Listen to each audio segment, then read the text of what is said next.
ఆ అడవి లోపలికి అడుగు పెట్టాలంటేనే ఆ ప్రాంతం ప్రజలకు భయం. అక్కడ ఉండేది ఓ మనిషే, కానీ రాక్షసుడిలా మారిపోయాడు. అతని పేరు రత్నాకరుడు. అతని పని దారి దోపిడీ. అతని దైనందిన జీవితం అదే.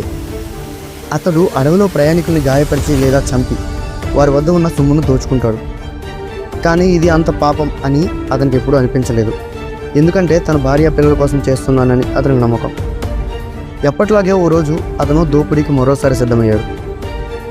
ఈసారి ఎదురైంది యాదృచ్ఛికంగా కాదు, అదృష్టంగా కూడా కాదు. అతడు ఓ మహర్షిని ఎదుర్కోవాల్సి వచ్చింది. అతనే నారద మహర్షి.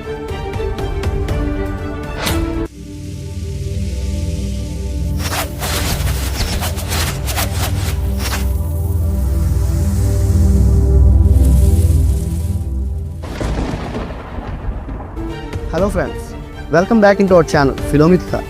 మహాభారత కథా